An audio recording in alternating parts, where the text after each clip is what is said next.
Yo guys, what is going on? It's your boy King to the Car, back to Mike, and I welcome you to this video in which I will be talking about the video that Riot Games support has released just a few days ago. If you haven't watched that video, guys, you have to actually watch it, okay? The link is below in the comment section. Just click it and watch it, because you have to watch it first to understand my video.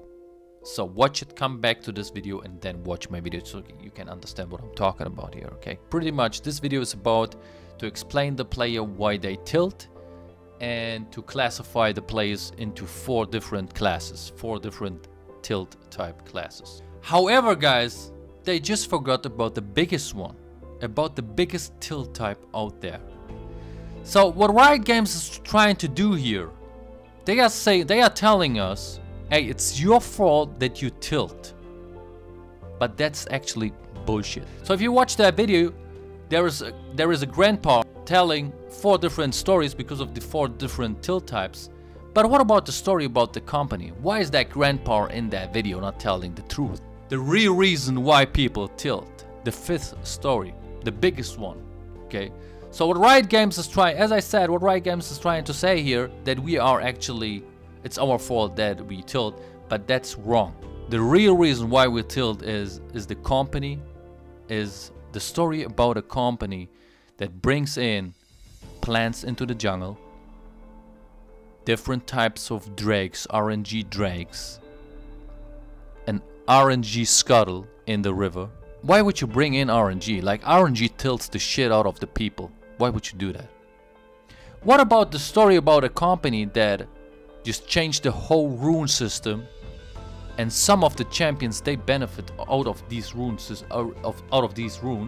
and some of the champions, they don't?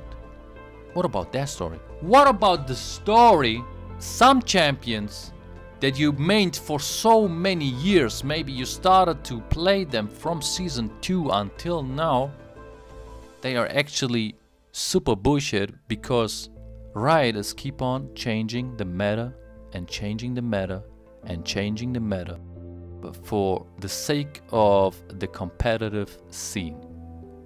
They keep on changing the meta just for all the pro players out there, to get more viewers, to make it more interesting.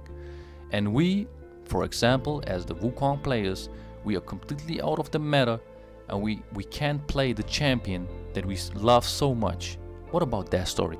I love to play Wukong, and everyone who loves a champion should be able to play this champion no matter what. And this champion, every champion should be viable in any meta.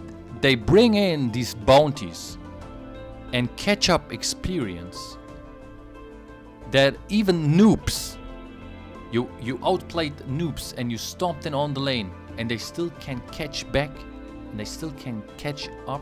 Why? Why they are allowed to come back into the game when they completely lost the lane and lost the game?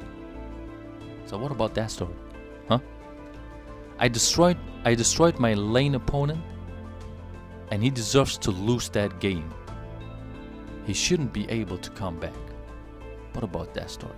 Me staying on 15 kills and the lane opponent has like 8 deaths or something like that, and he's still the same level like me? What is that bullshit?